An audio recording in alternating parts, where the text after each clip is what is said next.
Chico Xavier, eu não ponho em dúvida a sinceridade do seu ministério espiritista. Eu creio firmemente que o senhor trabalha com profunda amor à sua causa e à sua doutrina. Mas eu vou insistir no aspecto mais conhecido da sua obra, das suas atividades, que é aquela do escritor psicográfico. Na literatura brasileira, o senhor é, depois de Coelho Neto, o mais prolífico dos escritores que já redigiram na língua portuguesa. Por outro lado, o senhor disse, respondendo a uma pergunta minha, que havia feito apenas um curso primário. O senhor, para todos os que aqui estão e os que estão ouvindo no vídeo em casa, é um homem que tem uma grande fluência ao falar. O senhor constrói com perfeição a frase. O senhor tem lógica na exposição da sua doutrina. Logo, o senhor é um autodidata que se compenetrou da doutrina que esposou e a estudou profundamente e passou a exercer o seu trabalho expondo essa doutrina. Eu insisto que a escrita automática no senhor deve ser mais o produto do inconsciente do que o produto da mediunidade. Não sei se o senhor conhece uma coleção de livros publicados na França com o título genérico A Maneira de, em que os autores Paul Rebut e Charles Miller em francês, fazem a imitação de vários autores.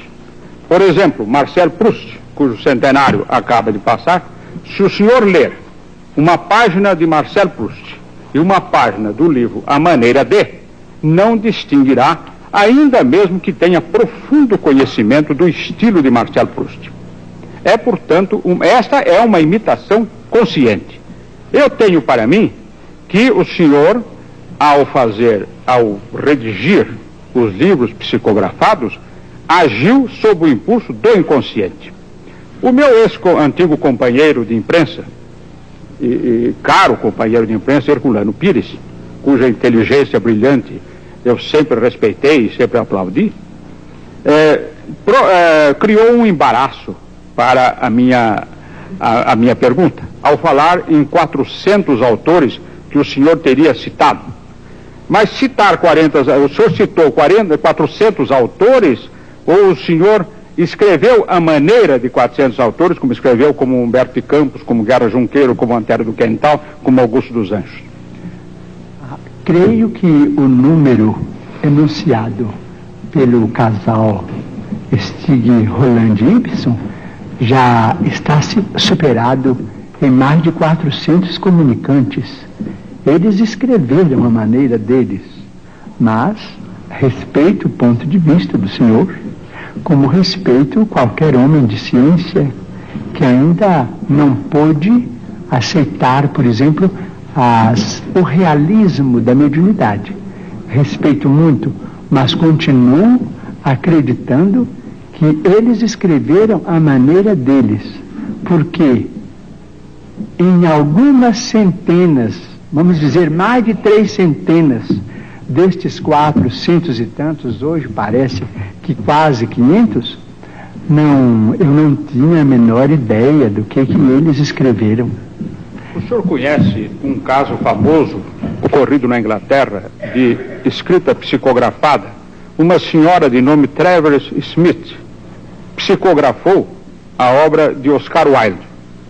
E os meios literários ingleses não aceitaram como sendo uma obra psicografada de Oscar Wilde. Ainda mais, entre as minhas carreiras, além de jornalista, eu também tenho a de filosofia. E não me constam que obras tão complexas como a de Platão, a de Aristóteles, a de Santo Agostinho, a de Santo Tomás de Aquino, a de Descartes, a de Kant, a de Hegel a de Nietzsche e a de outros filósofos e outros pensadores, tenham sido psicografadas. Não seria por causa da dificuldade de psicografar essas obras? Hegel é quase impossível qualquer trabalho de psicografia. Bem, eu devo voltar um pouco ao nosso pensamento inicial para dizer ao senhor que desde 1931 a presença de Emmanuel em minha vida tem sido a presença de um professor. Ele tem corrigido minhas expressões, ele tem procurado melhorar o meu vocabulário, melhorar as minhas atitudes do ponto de vista verbal.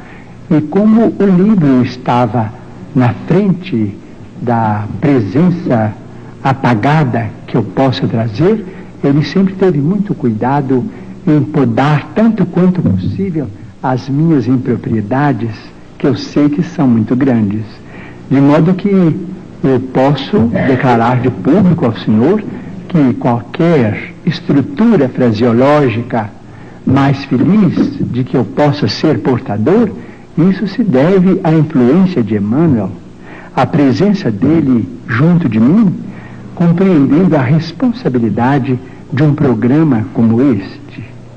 Quanto aos escritores da antiguidade e aos escritores dos tempos modernos, com todo respeito ao senhor, eu me permitiria perguntar se eles também não seriam médiums.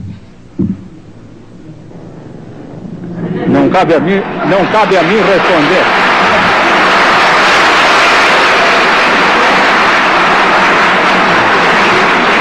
Essa é uma... Quem sabe? Este programa é de perguntas, não é de debate. Não é de debate, absolutamente. Apenas respeitando imensamente a Igreja Católica, em cujo seio formei a minha fé, mas respeito profundo e que eu devo declarar de público que nunca perdi e não quero perder.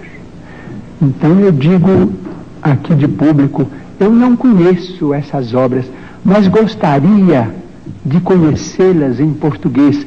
Mas os espíritos amigos se referem, por exemplo, a duas personalidades do argeológio católico que deveriam ser mais conhecidas em nosso ambiente cultural. Por exemplo, na latinidade, especialmente na língua portuguesa, eu não conheço absolutamente nada. Eles se referem a Santa Brígida de Vadstena, ou Santa Brígida da Suécia, e a Santa Clara de Montefalco, na Itália, cujas biografias atestam a presença de mediunidades extraordinárias, a ponto de, diz Emmanuel, que Santa Brígida de Vadstena deixou muitas páginas, vamos dizer, do ponto de vista de autenticidade, absolutamente psicográficas.